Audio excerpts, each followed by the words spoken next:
제가 나중에 참 큰 간증거리 하나가 있는데 지금은 못 드리고 비밀입니다. 하나님하고 저만 아는 비밀인데 나중에 제가 간증을 드리겠습니다. 참 하나님 살아계십니다. 네.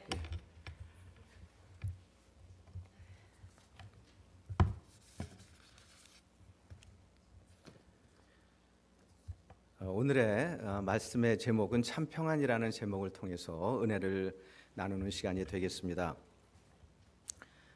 제 스크립트에는 사실 제가 드리지 못해서 일단 한국말로 읽고 영어로 짧게 여러분들에게 말씀을 드리고 그리고 설교로 넘어가도록 하겠습니다. 그 미 대통령 선거를 이제 저도 선거에 대해서 관심이 많은데 미국 분들이 마음에 정말 지금 평안이 있을까? 왜 그 생각을 저도 먼저 늘 했지만은 과연 대통령 될 만한 그런 인물이 어디 있나? 지금 힐러리하고 다널드 트럼프 하고 있는데 이분들을 우리가 추러스할 수 있나? 근데 많은 분들 이제 두 분이 올라왔으니까 어느 분이 되든 되시겠죠. 제가 아시아 경제 이지은 기자가 쓴 아티클을 한번 읽어드리겠습니다. 민주당 후보인 힐러리 클린턴 전 국무장관과 공화당 후보인 도널드 트럼프 사이의 대결이 격화되고 있는 가운데 경제 전문가들은 이번 선거가 미국 경제를 오히려 해칠 수 있다며 우려하고 있다고 CNBC 방송이 2일 보도했다. CNBC 방송이 최근 전문가들을 대상으로 조사한 결과 60%가 대통령 선거가 미국의 경제 전망에 부정적인 영향을 끼칠 수 있다고 답한 것으로 나타났다. 경제 전문가들은 하반기 미국 경제가 2%대의 성장률을 기록할 수 있다고 예측했지만 이 예상마저도 선거 전 때문에 어긋날 수 있다고 분석했다.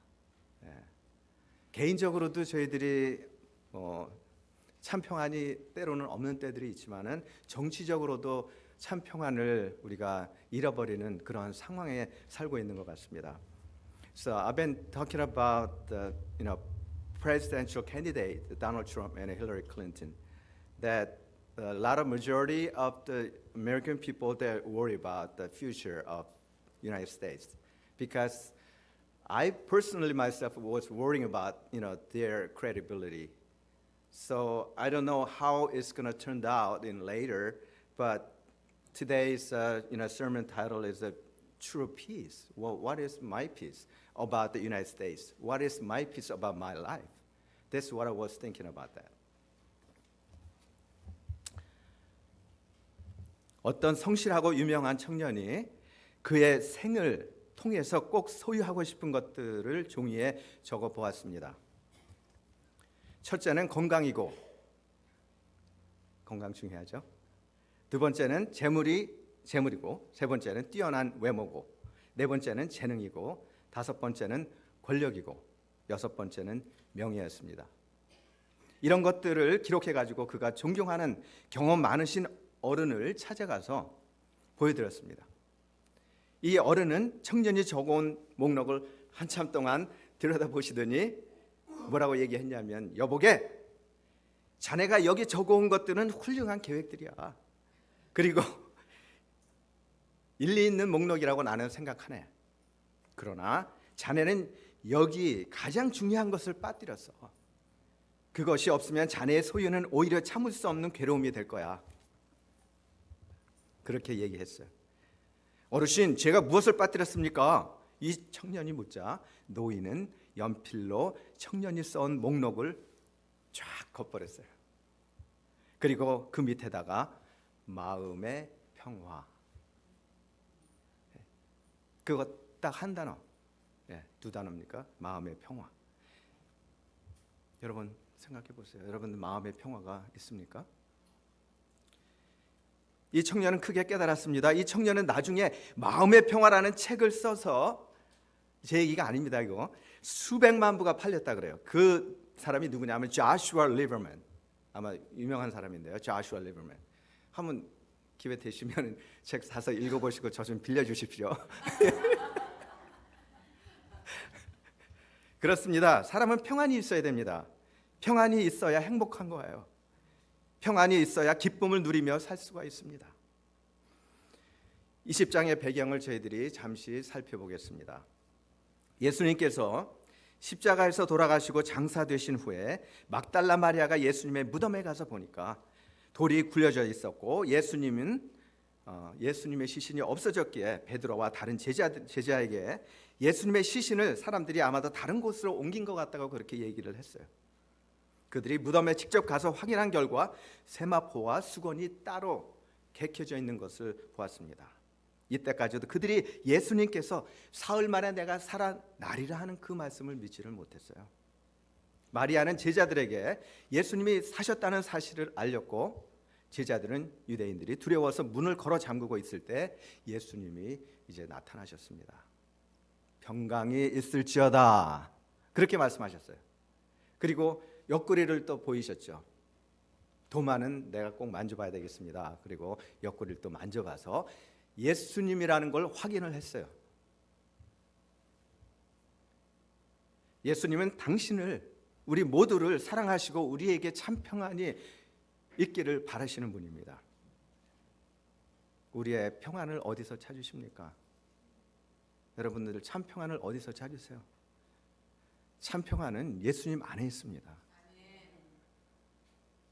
어느 사관님이나 어느 목사님이나 다 그렇게 말씀하시더라, 그렇게 생각하실 수가 있죠.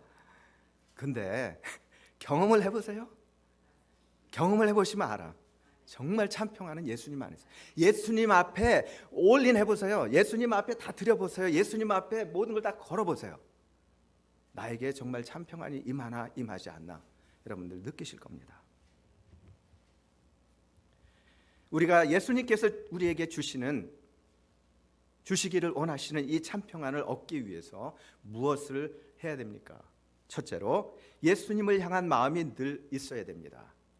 우리 마음에 예수님을 향한 마음이 늘 있어야 돼요. 무슨 얘기냐 하면은 어떤 때는 예수님을 사랑한다고 교회에서 고백을 하지만은 실제적으로 내가 다른 일을 할 때, 몰두할 때 예수님을 잊어버리고, 때로는 내가 원하는 거를 할 때 예수님을 잊어버리고 하는, 계속됐다가 끊겼다, 계속됐다 끊겼다 하는 그러한 생활이 되면은 참 평안을 경험할 수가 없어요. 그게 무엇이냐면은 우리들이 늘 때로는 경험하는 형식적인 신앙. 주님의 전에 와서 기도할 때, 예배 볼 때는 주님 앞에 모든 걸 드릴 것처럼 생각을 하고 드리고 싶지만은 막상 교회를 떠나면은 다시 세상으로 돌아가서 세상 사람들하고 비슷하게 사는 그러한 삶, 형식적인 삶이죠.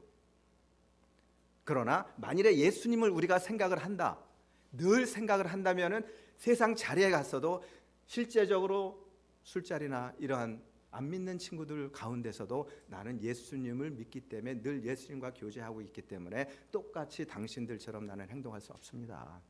이게 예수님과 같이 가는 삶이죠. 늘 예수님을 생각하는 삶이에요. 이러한 삶이 우리에게 있어야 된다는 것입니다. 20장 19절에서 20절을 보니까 이날 곧 안식 후 첫날 저녁 때 제자들이 유대인들을 두려워하여 모인 곳에 문을 닫았더니 예수께서 오사 가운데 서서 가라사대 너희에게 평강이 있을지어다, 이 말씀을 하시고 손과 옆구리를 보이시니 그렇게 기록이 되어 있습니다. 제자들은 지금 예수님을 생각하기보다는 현실의 두려움에 사로잡혀 있었습니다. 예수님께서 누누이 다시 살아날 것이라고 말씀을 하셨는데도 그들은 현실에 급급해서 두려워서 떨고 있었어요. 우리 지금 현실에서 여러분들 두려운 게 무엇입니까? 때로는 우리 잡입니까? 때로는 우리 사업입니까? 때로는 우리의 건강입니까? 때로는 우리의 친구의 관계입니까? 남편입니까? 부인입니까? 우리를 두렵게 하는 것이 무엇입니까? 거기에 너무 얽매여 있으면 예수님의 그 귀한 참 평안, 그 귀한 사랑을 우리가 계속적으로 경험할 수 없다는 걸 제가 말씀을 드리는 겁니다. 아멘? 예. 때로는 우리의 신앙도 다시 한번 점검을 해봐야 됩니다. 우리는 살아계신 하나님 아버지 예수 그리스도 그리고 성령님을 정말 믿습니까? 아멘? 예. 그리고 성령께서 살아계셔서 우리에게 이 순간도 역사하심을 믿습니까? 예. 그러면 평안을 주실 걸 여러분들이 믿는 걸로 저는 생각을 하겠습니다. 예. 남침내교회 지미 앨런이라는 목사님이 계셨습니다. 이 목사님은 1979년에 총회장을 지내셨고 정통 보수 신학을 하신 분입니다. 갑자기 가정에 불행이 닥쳤는데 맏며느리가 병원에서 참 안 됐더라고요. 병원에서 수혈을 받다가 에이즈병에 옮겨서 에이즈병이 들어왔어. 결국 어떻게 됐습니까? 남편도 에이즈병에 걸리게 됐어요. 더 가슴 아픈 거는 두 자녀가 출생을 하게 되었는데 이 두 자녀도 역시 에이즈에 감염이 되어서 마침내 죽어가게 됐습니다. 그동안 신앙생활을 하던 교회에 이 사실이 알려지게 되고 불행하게도 이 가족들은 교회에서 추방을 당했습니다. 그리고 이 가정은 완전히 외톨이가 되어서 교회를 전전하게 되었는데 침례교, 감리교, 장로교 이러한 교회들을 전전해 봤지만은 결국은 거절당하고 마침내는 하나님께 기도하기를 하나님 무엇이 당신의 말씀이며 무엇이 당신을 섬긴다는 교회입니까? 참 마음이 아프더라고요. 만일에 우리 교회에서 그런 상황이 되면은 우리 교회는 하나님을 사랑한다고 고백을 하는데 우리 성도님은 하나님과 늘 동행한다고 생각하는데 하나님만 생각하고 한다는데 그런 분이 와서 나에게 전염이 될 수도 있다. 가세요. 그렇게 우리가 할 수 있겠나? 아니면 오세요. 앉으세요. 우리 교회 나오세요. 그렇게 말씀을 드릴 수가 있겠나? 저는 때때로 그렇게 생각을 해요. 지금 마음은 그때는 뭐 앞으로는 모르겠습니다. 지금 마음은 당연히 우리 교회를 모셔야죠. 내가 에이즈에 걸려서 죽는 한이 있어도 당연히 우리 교회를 모셔야죠. 왜 그러냐? 이 세상의 삶은 잠깐 왔다 가는 세상이에요. 그러나 영원한 삶은 영원한 거예요. 그것 때문에 우리가 예수님 앞에 나와서 기도하면서 예수님을 믿는 거 아닙니까? 영원한 삶 때문에요. 주님을 항상 바라보고 주님께서 원하시는 일이라면 우리가 열심히 일하고 원치 아니하시는 일이라면 그건 멀리하고 그러면서 우리가 신앙생활을 해나갈 때 우리 마음에 진정한 참 평안이 임하게 된다는 것입니다. 우리의 신앙생활이 형식적이 되어서는 주님의 사랑과 그 능력을 발휘할 수가 없습니다. 바로 우리 생활 속에 참 사랑이 이루어질 때 비로소 그리스도의 빛을 발할 수 있게 됩니다. 주님께서 우리를 위해서 목숨을 버리시는 진실을 보여주셨기 때문에 우리도 이제는 형식보다는 잘 들으세요. 형식보다는 우리의 사심 없는 진실이 성도 간에 이루어져야 돼요. 저도 그렇습니다. 여러분들에게 형식적으로 정교님이니까 제가 90도 이상으로 인사하고 또 성교님이니까 조금 더 이렇게 하고 성도님이니까 그냥 좀 더 이렇게 하고 그렇게 하고 싶지 않아요. 네. 왜 그러냐? 하나님을 사랑하기 때문에. 그리고 하나님께서 모든 분들에게 다 사랑으로 같이 하나가 되라고 명령을 하셨기 때문에 말씀하셨기 때문에 성도 간의 그러한 분위기와 사랑이 이루어진다면 우리가 정말 참 평안을 얻는 그러한 교회로 소문이 날 거고 그리고 밖에서 참 평안을 얻지 못하는 분들이 저희 교회를 통해서 저희 영문을 통해서 참 평안을 얻게 될 줄 믿습니다. 주님께서는 또 그를 사랑하는 사람들에게 말씀하시기를 23절에 보니까 누구든지 남의 죄의 용서를 빌면 용서될 것이요 만일 용서를 빌지 않으면 그대로 있을 것이라고 말씀하셨습니다. 저는 이 부분을 우리가 처음 그 부분을 금방 생각을 하게 되면은 이렇게 생각을 할 것 같아요. 어떤 사람이 나에게 죄를 범했을 때 내가 용서하라는 그런 말씀 아닌가 이렇게 생각할 수가 있거든요.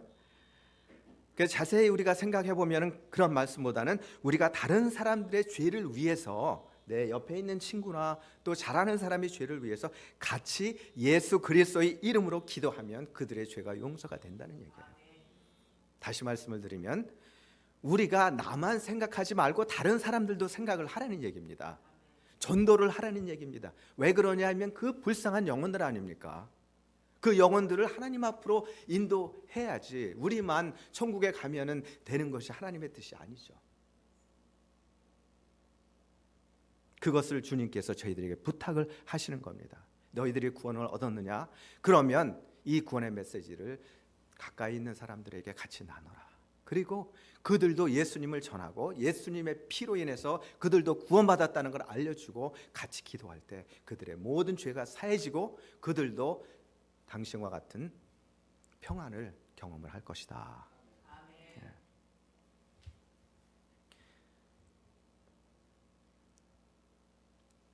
여러분들이 만일 거듭났다면 그리고 주님의 평안을 늘 체험하지 못하신다면 여러분들 주위에 있는 예수님을 모르는 사람들을 위해 같이 기도하며 회개해 보십시오. 분명히 그들의 삶이 바뀌어짐을 통해서 또 하나님의 역사를 통해서 살아계신 하나님을 경험을 하실 것입니다. 그래서 전도 많이 하는 것 같아요. 선교 가시는 분들, 저희 둘째 아들도 타일랜드 선교, 한국도 가고 타일랜드도 가고 이제 CCC에 들어가가지고요 했다는데 아직 간증은 제가 못 들어봤는데 선교를 가서 가서 이제 하나님의 역사를 체험한 분들 얘기 들어보니까 정말 우리가 편하게 사는 이곳에서 경험하지 못하는 그러한 기적들을 많이 본다고 얘기하더라고요. 예. 그 이유가 무엇입니까? 나는 살아있다. 성령은 살아있다. 너희들이 마음이 부족해서 그렇지 너희들이 간절한 마음으로 이 영혼을 위해서 기도하면 이 영혼을 내가 일으켜 주겠다. 그리고 너희들의 문제가 있느냐, 이 사람의 문제가 있느냐, 이것들을 나에게 가져오면 그리고 기도하면 같이 예수 그리스도 이름으로 기도하면 내가 그 문제를 해결해 주겠다. 우리의 신앙생활의 형식이 되어서는 주님의 사랑과 그 능력을 발휘할 수가 없습니다. 바로 우리 생활 속에 참 사랑이 이루어질 때 비로소 참 평안이 우리에게 임하는 것입니다. 주님께서 우리를 위해서 목숨을 버리시는 진실을 보여주셨기 때문에 우리도 이제는 형식보다는 우리의 사심 없는 진실을 서로 주고받아야 됩니다. 예수님을 모신 마음이 되기 위해서는 먼저 우리가 예수님의 피로 거듭나야 됩니다. 그래야 참 평안을 우리가 체험할 수 있습니다. 예수님께서는 만인을 사랑하셔서 십자가에서 우리 죄를 대신해서 돌아가시고 우리의 구원을 이루어 놓으셨지만은 이 사실을 역사적 사건으로만 우리가 생각할 때 우리는 주님의 살아계심도 또 주님의 참 평안도 우리 삶에서 경험할 수가 없습니다. 사도 바울은 예수님 믿는 사람들을 핍박하던 그러한 사람이었습니다. 사도행전 9장을 보면은 그날도 역시 예수 믿는 사람들을 잡아 죽이는 자리에 갖다 놓기 위해서 혈안이 돼가지고 다메섹 길로 가던 중이었습니다. 갑자기 하늘에서 예수님의 목소리가 들립니다. 사울아 사울아 왜 내가 나를 핍박하느냐? 그리고 사울은 장님이 되었어요. 장님으로 만들어주지 않으면 그 강팍한 마음이 열려지질 않겠기에 장님으로 만들어주셨어요. 그리고 아나니아에게 가서 기도를 받아라. 그거를 직접 귀에 하나님께서 들려주신 거예요. 어떻게 됐습니까? 아나니아에 찾아가가지고 기도를 받으니까 눈에서 떨어졌습니다. 껍질이. 그리고 나서는 그 살아계신 하나님을 친 거예요. 여러분들 새벽 기도 나와야만 하나님의 능력과 하나님의 은혜를 체험할 수 있는 게 아니에요.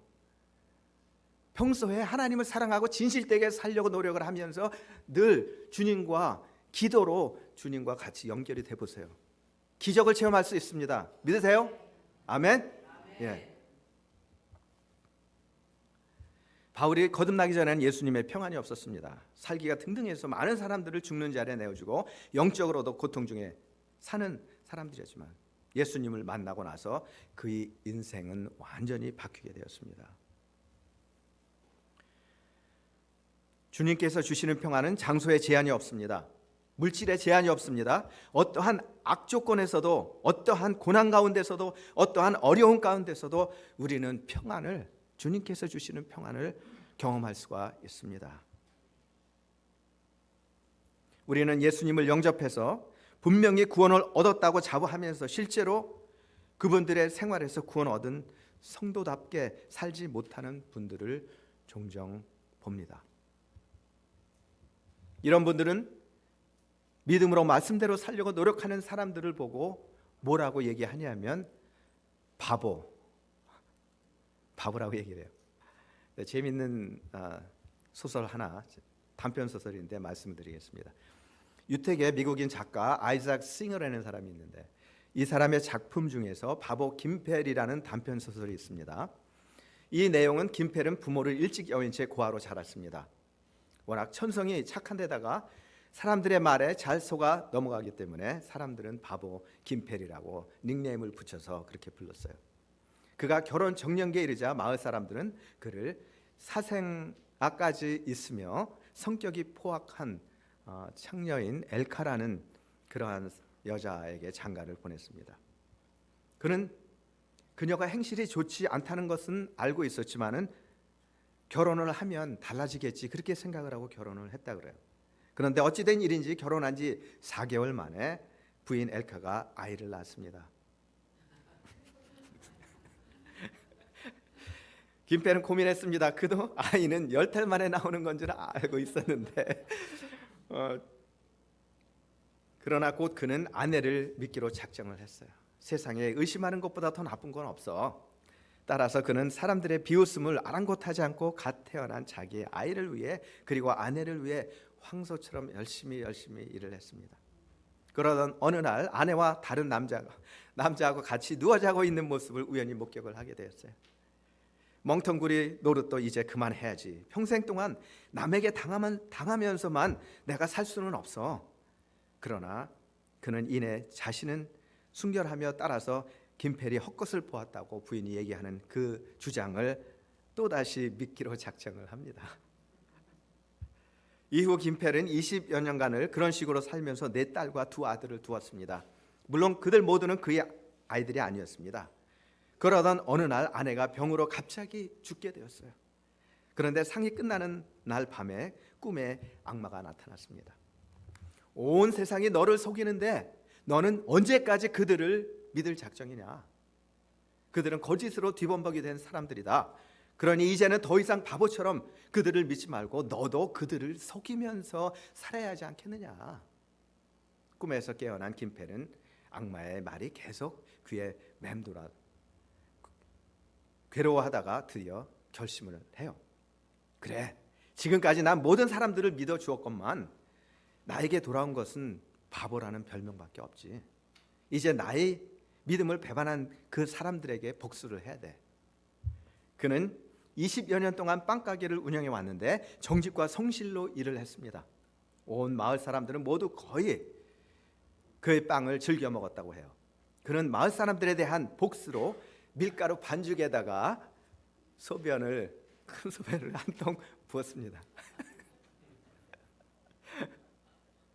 그리고 그는 곧 빵을 구울 준비를 하다가 잠깐 잠이 들었어요. 그런데 꿈에 온 몸을 검게 그을린 아내 엘카가 나타났습니다. 매우 슬픈 표정으로 그에게 말을 하는데 바보 같은 사람, 지금까지 쌓아온 믿음을 하루아침에 무너뜨리다니.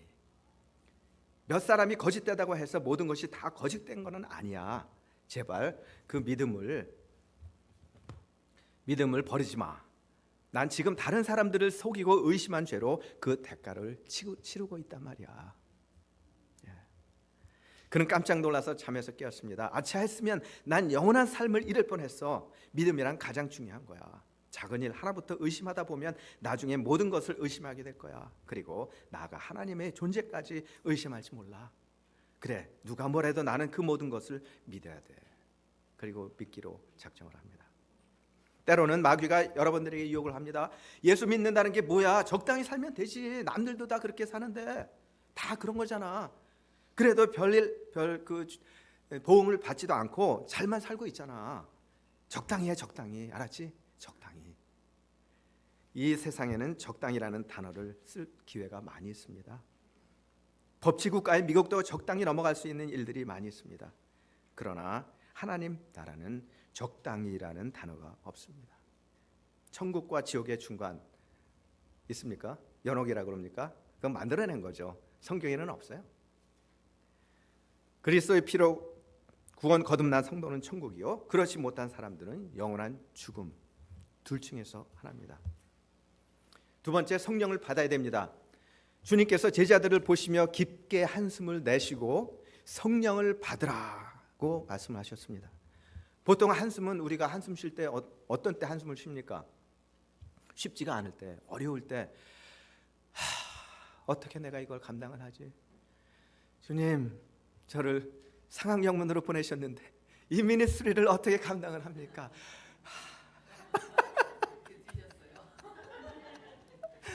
저는 알래스카에 있을 때 참 많이 나오시는 거예요. 그렇게 기회가 크질 않았습니다. 그리고 프로그램이나 또 교회에서 일하시는 그 정교님 이런 분들도 많지 않으셨기 때문에 매니저블하게 매니저블하게 제가 즐기면서 목회를 했는데, 여기 와 보니까 참 열심히들 하시는데 제가 따라가야 되는데 어떤 때는 어깨가 좀 버겁더라고요. 아니, 아직은 모르죠. 이제 제가 일을 하지는 마음으로, 생각으로 이제 하나님 도와주세요.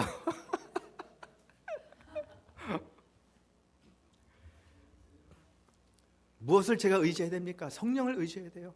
예. 성령께서 살아 계십니다. 주님은 어렵지만 우리에게 부탁하십니다. 성령을 받으라. 성령의 충만함을 믿으라는 말씀입니다. 이 말씀은 에스겔서 37장 9절에 있는 말씀의 생기와 같은 뜻입니다. 즉 뼈와 살이 있지만 생기가 없을 때 아무 소용이 없었지만 생기가 들어가니까 어떻게 변했습니까? 군대로 변했어요. 저희들도 때로는 생기가 없어 힘들어요. 그리고 내가 못할 것 같은 생각이 들지만 주님, 나와 함께 해 주시옵소서. 성령님이여 나와 함께 해 주시옵소서. 나에게 힘을 주시옵소서. 기도하면은 나도 모르게 생기가 나는 거예요. 그리고 다시금 하나님 앞에 달려갈 수 있는 믿음이 생기고 하나님의 일을 감당할 수가 있습니다. 제자들도 많은 것을 주님께로부터 보고 배웠지만 성령의 역사와 권능이 없이는 아무것도 할 수가 없었습니다. 마치 병원에 있는 식물 인간과 같이 무능력한 존재였습니다. 제자들이 마가의 다락방에서 기도할 때 그 전에는 제자들이 무서워서 벌벌벌 떨었잖아요. 제가 아까도 말씀드렸지만 문을 잠그고 그리고 이스라엘 사람들이 자기네들 잡으러 오지 않나 벌벌벌 떨었어요. 그러나 그들이 120명이 같이 모여서 하나님 앞에 간절히 기도할 때 성령이 오순절 성령이 그들에게 임하시면서 그들이 그 다음부터는 그 두려움이 없어졌어요. 그 성령께서 저희들에게 지금도 오신다는 사실입니다. 그리고 여러분들에게 용기를 주신다는 사실이에요. 이 성령의 은혜는 순간적인 감정이 아니고 나에게 어려움이 와도 고난과 고통이 와도 주의 뜻대로 산다는 일념을 갖게 해주십니다. 성령이 충만할 때 마음이 평안합니다. 성령을 받아서 성령으로 충만해서 성령의 능력에 사로잡히면 평안을 얻게 됩니다. 이제 진심으로 드리는 말씀입니다. 혹시 여러분들 중에 평안이 없으신데 나에게 이러한 저런 고민이 있는데 남에게는 얘기를 못하겠고 내 사관님께만 말씀을 드립니다. 나를 위해서 기도해 주세요. 그럼 제가 기도해 드리겠습니다. 그리고 제가 기도하면 저는 100%, 200%, 300% 개런티 하는데 여러분들 분명히 평안을 경험하실 겁니다. 왜 그러냐면 하나님 살아계시니까, 말씀대로 하는 거니까. 성령이 충만할 때 마음이 평안해지고 성령을 받아서 성령으로 충만해져서 성령의 능력에 사로잡히면 우리는 평안을 얻게 되는 거예요. 빌립보서 4장 6절에 보니까 아무것도 염려하지 말고 모든 일에 기도와 간구로 너희 구할 것을 감사함으로 하나님께 아뢰라. 그리하면 모든 지각에 뛰어난 하나님의 평강이 그리스도 예수 안에서 너희 마음과 생각을 지키시리라. 얼마나 감사합니까, 이 말씀이. 1912년 4월 어느 주일날 밤이었습니다. 미국에 살고 있는 한 부인이 초저녁부터 마음이 불안해졌습니다. 걷잡을 수 없이 더욱 불안하기만 했습니다. 그때 그녀의 남편은 영국에 사업 때문에 갔다가 우리가 잘 아는 타이타닉 호를 타고 오고 있었습니다. 부인은 마음이 불안하고 잠도 안 와서 기도를 시작했어요. 기도하는데 남편의 기도가 자꾸 나왔습니다. 그래서 남편의 안전을 위해서 기도를 시작을 했어요. 1시간, 2시간, 3시간 계속 기도했습니다. 저녁 10시, 11시, 12시까지 남편을 위해서 계속 기도했어요. 그래도 마음이 불안하기 짝이 없습니다. 부인은 마음이 너무 불안해서 이제는 남편을 살려달라고 애원하면서 새벽 2시, 3시까지 기도를 또 했어요. 그러다가 새벽 5시가 되니까 불안한 마음이 사라지고 평안한 마음이 마음속을 온통 뒤덮었습니다. 그래서 기도를 멈추고 깊은 잠에 빠졌습니다. 그날 밤 남편은 타이타닉호를 타고 미국으로 돌아오다가 타이타닉호가 빙판에 부딪혀서 침몰하는 그런 바람에 사투를 벌이고 있는 장면이었어요. 결국 타이타닉호는 침몰하게 되었고 남편은 배와 함께 바닷속으로 가라앉았습니다. 그때 바닷속에서 어떤 이해할 수 없는 큰 힘이 남편을 바다 위로 힘껏 올렸습니다. 물 위로 솟구친 남편은 마침 옆에 있던 고무보트에 올라타서 기적적으로 목숨을 건졌습니다. 남편이 고무보트에 올라타서 시계를 보니까 그때가 새벽 5시 정각이었습니다. 제가 왜 이 말씀을 드리냐 하면 육신의 삶이, 육신의 목숨이 귀한 거다, 이 말씀 드리는 게 아니에요. 성령의 역사는 살아 계시다는 걸 제가 말씀을 드리는 거고, 만일에 우리가 사랑하는 사람이 아직까지도 예수의 복음을 모르고 지옥에 갈 그러한 영혼이라면 이 영혼을 위해서 저희들이 기도해야 되잖아요. 예. 하나님께서 우리에게 마음을 주실 때 기도해야 그 영혼이 구원받지 못하고 만일에 이 세상을 떠나게 되면 얼마나 마음이 아프겠습니까? 성령님께서는 부인으로 하여금 남편을 위해서 기도하게 하시고 남편이 안전하게 됐을 때 평안을 주셨습니다. 따라서 기도는 하나님의 평강이 임할 때까지 기도해야 됩니다. 기도하면 하나님의 평강이 심령에 임하고 하나님의 평강이 삶 속에 또 임합니다. 기도하면 그리스도의 영이신 성령이 충만하고 성령의 역사하심으로 심령과 우리의 삶의 평강이 임합니다. 기도하면 환경을 초월해서 평강이 임합니다. 그러나 기도하지 않으면 세상의 온갖 근심, 걱정, 염려가 심령과 삶을 지배해서 결국엔 우리의 평안을 잃어버리게 됩니다. 이제 말씀을 정리합니다. 마음을 늘 주님께 우리는 향해야 됩니다. 그리고 제자들이 두렵고 불안했을 때 주님은 먼저 그들에게 성령을 받으라고 말씀을 하셨어요. 그리고 그들을 보내며 다른 사람들의 죄를 위해 기도하라고 명령을 하셨습니다. 주님은 그의 제자들이 성령의 능력으로 구원의 복음을 전하고 기도함으로 화평을 이웃에게 전하라는 그 말씀을 하셨습니다. 그리고 그 말씀은 그들에게만 한 것이 아니라 지금도 여러분들에게 그 말씀을 하고 계시고 여러분들도 그러한 사명을 우리가 다 갖고 있다는 걸 생각을 하시고 주위에 많은 분들, 여러분들을 통해서 구원 얻으며 하나님의 이러한 귀한 은혜와 사랑을 체험하는 그러한 모두가 되어서 하나님 영광 가운데 주님께로부터 많은 칭찬을 듣는 여러분들 되시기를 주의 이름으로 축원드립니다. 기도하시겠습니다. 고마우신 아버지 하나님, 감사합니다. 오늘도 말씀을 통해서 저희들에게 늘 주님을 바라보며 주님과 함께 나갈 수 있도록 인도해 주심을 감사를 드립니다. 때로는 세상 일이 바빠서 걱정이 많아서 힘들어서 주님과 늘 기도하지 못하는 자신을 바라봅니다.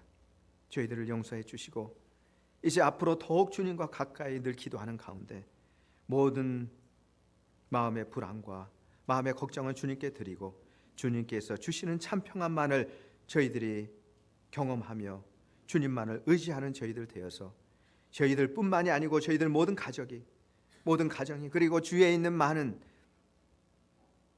사람들이 주님의 은혜 속으로 들어올 수 있도록 아버지께서 저희들을 축복해 주시옵소서. 예수님의 이름으로 간절히 기도드리옵나이다. 아멘.